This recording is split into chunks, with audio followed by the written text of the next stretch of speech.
तो नमस्कार प्यारे साथियों, मैं आप सभी का आप ही के अपने यूट्यूब चैनल पर दिल से बहुत बहुत स्वागत करता हूं। तो दोस्तों, इस वीडियो में हम डिस्कस करेंगे जीओए अकाउंट्स के लिए मोस्ट इंपॉर्टेंट क्वेश्चंस।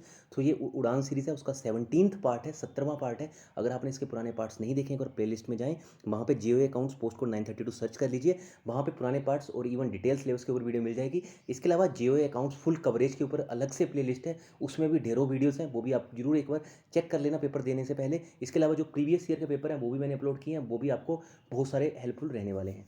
तो चलिए स्टार्ट कर लेते हैं इस वीडियो को बिना किसी विलंब के।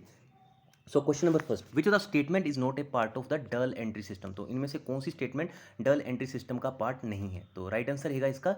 तो मैंने दोस्तों यहाँ पे आंसर इसलिए हाइड किए हैं ताकि आप मैक्सिमम क्वेश्चन अटैम्प्ट कर पाएँ और इवन कमेंट सेक्शन में कमेंट कर पाएँ कि आपके कितने मार्क्स बन रहे हैं। तो इस वीडियो में मैंने अराउंड 16 क्वेश्चन इंक्लूड किए हैं, तो जरूर आप चाहें तो कमेंट करके बता देना। और सरस्वती तो आपको होता है ऐसा धन है, जितना आप बांटोगे आपका खुद का भी बढ़ता चला जाएगा। ठीक है, तो राइट आंसर रहेगा bank reconciliation statement, option D.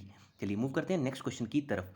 तो question number second is a bank reconciliation statement is prepare with the balance of. तो बैंक रिकॉन्सिलेशन स्टेटमेंट किस तरह से प्रिपेयर की जाती है? ठीक है, तो राइट आंसर रहेगा इसका option C, either cash book और पासबुक। ऑप्शन सी याद रखना इसका। ठीक है, तो चाहें आप तो साथ साथ में नोट्स बना के भी रख सकते हैं। ठीक है, ऐसे क्वेश्चन हमने देखा ऑलरेडी पूछे भी जा चुके हैं, जैसे एरर से रिलेटेड भी हमने देखा है काफ़ी टाइम, कमीशन एरर। ठीक है, ये सारे एरर के क्वेश्चन पूछे जा चुके हैं, तो यहाँ से भी मैंने कुछ क्वेश्चन इंक्लूड किए इस वीडियो में। Select the correct error that is revealed by the trial balance. ठीक है, तो आपको बताना है कि इनमें से कौन सा एरर है, ठीक है, जो रिवील किया जाता है ट्रायल बैलेंस के थ्रू। तो राइट आंसर रहेगा इसका option B, the wrong amount posted in the ledger account. ठीक है, तो याद रखना बी ऑप्शन है इसका, इस क्वेश्चन का। ठीक है, let's move to the next question. In trial balance which item is showed as a dull balance. ठीक है, इन ट्रायल बैलेंस में आपको बताना है किस आइटम को शो किया जाता है एज ए डेबिट बैलेंस की तरह। ठीक है, ट्रायल बैलेंस में which item is shown as debit balance.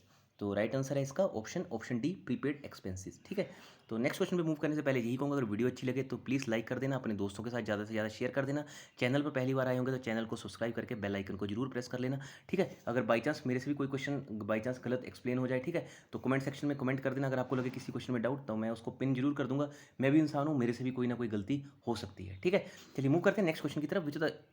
Which of the commission is not an error. ठीक है, आपको बताना है इसमें से कौन सा कमीशन एरर नहीं है। ठीक है, तो राइट आंसर रहेगा इसमें से option A sale of ₹660 not recorded in a book at all. तो याद रखना ऑप्शन ए यहाँ पे। ठीक है, राइट आंसर इस क्वेश्चन का। Next is the trial balance is not affected by which errors. तो आपको बताना है कि ट्रायल बैलेंस पे किन एरर्स का इफेक्ट नहीं पड़ता है। ठीक है, आपको ये नहीं बताना है कि किन का इफेक्ट पड़ता है, किन का इफेक्ट नहीं पड़ता है। ठीक है, तो राइट आंसर रहेगा writing of an amount in the wrong account what correct side. ठीक है, ऑप्शन डी। ठीक है, ये इनसे इफेक्टेड नहीं होते, और किन से इफेक्ट होते हैं? ये ए बी सी तीनों ऑप्शनों से इफेक्ट होते हैं। दैट इज इफेक्ट कहाँ कहाँ से होता है? Wrong balancing of account, wrong totalling of account, the omission of account from the trial balance. ठीक है, इन सबसे क्या होता है? इन सबसे इफेक्ट होता है। और ये जो ऑप्शन डी है, इससे इफेक्ट नहीं होता है। ठीक है, इससे कोई प्रभाव नहीं पड़ता है। तो नेक्स्ट क्वेश्चन पे मूव करने से पहले यही कहूँगा, अगर अभी तक भी आप इंस्टाग्राम पे नहीं जुड़े हैं तो इंस्टाग्राम पे जरूर फॉलो कर सकते हैं आप हमें। इंस्टाग्राम पे जाके सर्च कर लीजिए श्री 247। इसके अलावा टेलीग्राम पे आपको हर वीडियो अपडेट मिल जाएगी। ठीक है, अगर और इसके अलावा एक और बात आपको कहना चाहूँगा, अगर आप चाहें तो बेल आइकन को दबाने के बाद जो नोटिफिकेशन के ऊपर ऑल के ऊपर क्लिक कर लेना। इससे क्या होगा, इसी से आपको हर वीडियो की नोटिफिकेशन मिलेगी। तो बहुत से कैंडिडेट्स क्या करते हैं, बेल आइकन तो प्रेस कर लेते हैं, उसके बाद ऑल पे क्लिक नहीं करते हैं। ठीक है, तो ऑल पे जरूर क्लिक कर लीजिए एक बार, क्योंकि मैं लगातार अभी आपके लिए सेशंस जितने हो सके मैक्सिमम ला ही रहा हूँ। ठीक है, next question is received ₹20,000 from Anu and credit to Paras account. ठीक है, तो 20,000 रुपये अनु से रिसीव किए और गलती से क्रेडिट कर दी किसके अकाउंट में? पारस के अकाउंट में। तो ये किस तरह का एरर है? तो ये रहेगा ऑप्शन सी, कमीशन एरर। ठीक है, ऑप्शन सी याद रखना।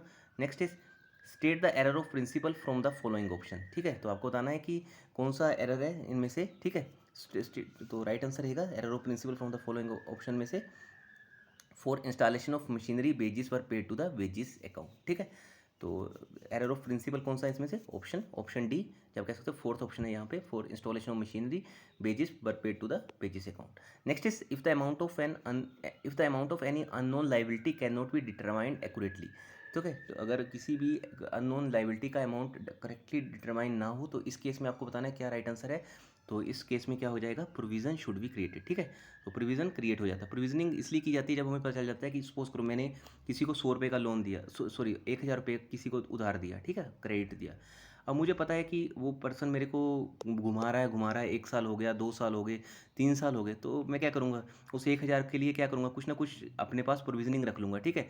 कि यार चलो इसका पैसा नहीं भी आया तो मैं अपने जो बाकी के एक्सपेंसेस हैं, बाकी की अपनी जो ज़िंदगी है, कि लाइफ़ है, किस तरह से उसको काटनी है, ठीक है? मुझे धीरे-धीरे इसकी क्या करनी पड़ेगी, प्रोविज़निंग करनी पड़ेगी, क्योंकि अभी टोटली क्या हो चुका है, टोटली लॉस एसेट बन चुका है। तो आपको याद रखना है, इसका राइट आंसर है, the amount of any unknown liability can not be determined. तो क्या हो जाता है, प्रोविजनिंग स्टार्ट हो जाती है।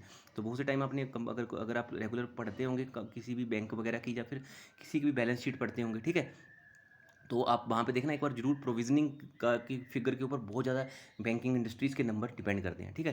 क्योंकि मैं खुद जब भी कभी मैं खुद स्टॉक मार्केट के लिए एनालिसिस करता रहता हूँ, तो जो भी बैंकिंग के या फिर कोई भी एनबीएफसीज के नंबर आते हैं, तो मैं ये चीज़ जरूर देखता हूँ कि प्रोविजनिंग किस तरह से उन्होंने डील की है, क्योंकि प्रोविजनिंग के ऊपर ही जो प्रॉफिट है, कौन सा प्रॉफिट, एनपीपी और जीपीपी, ठीक है, नेट प्रॉफिट और जीपी, ग्रोस प्रॉफिट, डिपेंड करते हैं। बट ये सारी चीज़ें किसके ऊपर डिपेंड करती है, प्रोविजनिंग। बैंकिंग इंडस्ट्री पूरी प्रोविजनिंग के ऊपर ही चलती है। चलिए मूव करते हैं नेक्स्ट क्वेश्चन की तरफ। Liability of a discounted bill is, ठीक है, लाइबिलिटी क्या है डिस्काउंटेड बिल की, इट इज़ ए, आपको बताना कौन सी लाइबिलिटी फिक्स्ड है, करंट है, या फिर कंटिंजेंट है। तो राइट आंसर है contingent liability. Noting charges are borne by, ठीक है, नथिंग नहीं है, नोटिंग है। नोटिंग चार्जेस कौन बोर्न करता है, तो noting charges are borne by drawee, ठीक है। ये थोड़ा सा फैंसी क्वेश्चन है, हो सकता है डायरेक्टली आपसे पेपर में पूछ ले। तो noting charges are borne by drawee, ठीक है, ड्रॉयर नहीं है, बहुत से कैंडिडेट ड्रॉर लगाते हैं, ड्रॉई राइट आंसर है इसका। याद रखना यार, ये ऑलरेडी कहीं देखा है मैंने, किसी शायद स्टेट पीसीएस में कहीं पूछा गया, राजस्थान वगैरह में, ठीक है। ये याद रखना, ड्रॉई है इसका right answer. What account will be credited when discounted bill is dishonour, ठीक है। तो कौन सा अकाउंट क्रेडिट होता है जब कभी भी डिस्काउंटेड बिल डिसोनर होते हैं। तो राइट आंसर है इसका ऑप्शन डी, बैंक का अकाउंट, ठीक है, बैंक का अकाउंट क्रेडिट होता है, ठीक है। तो दोस्तों जितने भी क्वेश्चन है, ये 11th और 12th की आपकी अकाउंटेंसी की बुक से ही लिए हैं मैंने, ठीक है। तो आई होप इसके साथ साथ आपके 11th 12th भी रिवाइज हो जाएंगे। On a public holiday the due date of a bill due on, ठीक है, the due date of a bill will be due on public holiday. Suppose करो अभी 26 जनवरी की बात कर लेता हूँ, ठीक है, 26 जनवरी को क्या होती है, पब्लिक हॉलीडे होती है, या फिर 15 अगस्त की बात कर लेते हैं। तो पहले मान के चलते हैं, सपोज करो 26 जनवरी मान ली मैंने, साल की पहली तारीख। अब इस दिन क्या आ गई, हॉलीडे, पब्लिक हॉलीडे है, सभी को पता है कि पूरे भारत में इस दिन बंद रहेगा, ठीक है। जैसे 26 जनवरी, 15 अगस्त, 2 अक्टूबर, ये सब क्या है, ये सब पब्लिक हॉलीडेज हैं। अब 26 तारीख को किसी की बिल ड्यू थी, तो क्या हो जाएगा, तो इस केस में 1 डे बिफोर, ठीक है, 1 डे बिफोर मतलब 25 जनवरी, ठीक है। अब बहुत से कैंडिडेट कहेंगे सर 26 जनवरी को तो संडे है, सॉरी मंडे है, और 25 जनवरी को आ गया संडे। तो दोस्तों 25 जनवरी से एक दिन और पहले, तो वो 24 जनवरी को उसकी ड्यू डेट बन जाएगी, ठीक है। तो याद रखना 1 day before the due date, ठीक है, 1 day before the due date. Option याद रखना यहाँ पे है, 1 day before the due date, sorry, the due date of the bill will be due on 1 day after the due date, ठीक है। तो ये एक दिन ड्यू आफ्टर हो जाएगी, ठीक है, ड्यू फॉर नहीं होएगी, आफ्टर हो जाएगी, ठीक है। तो 26 जनवरी थी, तो ये हो जाएगी नेक्स्ट डे, ठीक है, 27 जनवरी। याद रखना है केस, ठीक है, 1 day after the due date होगा, 1 डे बिफोर नहीं रहेगा, ठीक है, पब्लिक हॉलीडे के केस में। Next is goodwill is, goodwill किस तरह का है, गुडविल इज इंटेंजिबल एसेट, ठीक है, जिसको हम टच नहीं कर सकते, गुडविल इज इंटेंजिबल एसेट, ठीक है। ये क्वेश्चन का याद रखना, on public holiday due date of bill will be due on 1 day, ठीक है, 1 डे कौन सा याद रखना आपको, 1 day after the due date, ठीक है, ऑप्शन ए, ठीक है, 1 day after the due date. ये किस केस में है, बिल के केस में है, ठीक है, बिल के केस में रहता है 1 day after the due date, ठीक है। वो जो चेक का वाला केस है, उस केस में होता है 1 day before the due date, ठीक है। बस ये जो आपका बिल है उसके केस में 1 day after the due date, ठीक है। चेक और बिल के केस में थोड़ा सा यहाँ पे डिफरेंस रहता है, तो याद रखना the due date of bill will be due on 1 day after the due date. तो मैंने इसलिए आपको 2-3 बार बता दिया है, बहुत से कैंडिडेट कन्फ्यूजन भी क्रिएट होती है इस केस में। तो balance of a petty cash is regarded as, तो पैटी कैश का बैलेंस किस तरह का होता है, पैटी कैश का बैलेंस रहता है asset. Next is the purpose of preparing a final account is to determine, ठीक है, the purpose of preparing a final account is to prepare, या आप कह सकते हो purpose of preparing a final account is to determine profit and loss and financial position, ठीक है। तो बैलेंस शीट किस लिए बनाते हैं हम, तो बैलेंस शीट जब किस लिए बनाते हैं, आप वही पीएल देखने के लिए, फाइनेंशियल पोजीशन देखने के लिए, इसी को हम फाइनल अकाउंट कहते हैं, ठीक है। तो चलिए दोस्तों, इस वीडियो में इतना ही था। Thanks for watching the video अच्छी लगी होगी तो जरूर लाइक शेयर सब्सक्राइब कर देना, और इस क्वेश्चन का जरूर आंसर भी याद रखना। इसका आंसर रहेगा 1 day after the due date in case of a bill will be due on, ठीक है। ये थोड़ा सा कंफ्यूजिंग वाला क्वेश्चन था, इसलिए मैंने इसको 2-3 बार आपको रिवाइज करवा दिया। आप चाहें तो इसको नोट्स में भी नोट करके रख सकते हैं। तो चलिए दोस्तों, thank you so much, bye bye for now, and as always God bless you all.